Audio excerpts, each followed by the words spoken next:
The Other Side of the World is an alternate universe where the people, places, and concepts of the world are represented by a combination of both their physical attributes and the effect that they have on us and our society. The first part focused on events throughout history.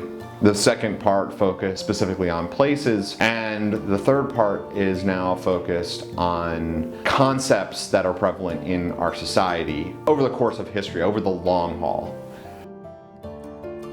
I make my art in the same way as I did when I was like a little kid and I had coloring books, and it just had this big box of materials and it would just have all of this crap in it. Like you'd have colored pencils and Crayola markers, and you'd have like some random like Bic pens and just sort of all of this like weird stuff that was all kind of mixed in together, and you just pull out whatever.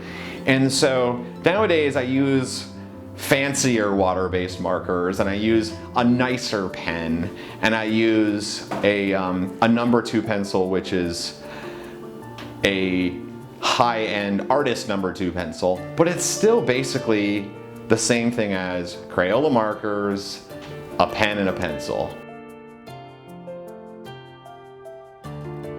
I believe as an artist, it's my responsibility to do something important. I don't feel like I've been given these abilities to be an artist and to make this my career and do something professionally with it, and that I can just go and draw and do whatever. I feel that when I'm making work, they need to be able to, it needs to make people think, it needs to engage the audience. What is something that is important? What is something that I feel like is going on right now, or something that I see as been a trend in our society or within people, or even maybe something that people aren't really recognizing that seems important, that I should use as the base point. I think that there's a little bit of a difference between the works that I'm most pleased with visually versus what I'm most pleased with idea-wise. I did a piece called Ye Shall Know the Truth.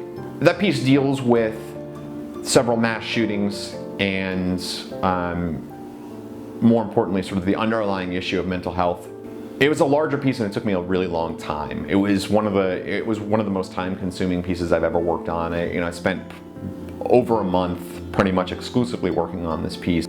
It's not the kind of piece that I think people are really going to necessarily purchase and put on their walls. One of the things is that I was totally miserable while working on that piece. It was a month of doing research and looking at photos and reading stories about survivors, and it was brutal. I have this belief, this general belief in humanity, the inner goodness of humanity. So directly after that happens, there's sort of this really wonderful moment of purity where we as a people all kind of come together, we unify, and we support each other.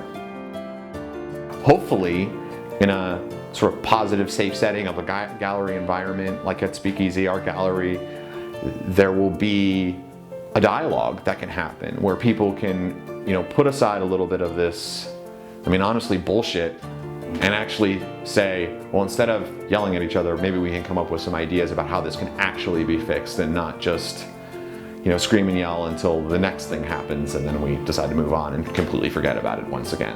My name's Rob Hessler from Savannah, Georgia. Please join me for the opening of The Other Side of the World Part 3 at Speakeasy Art Gallery on October 2nd.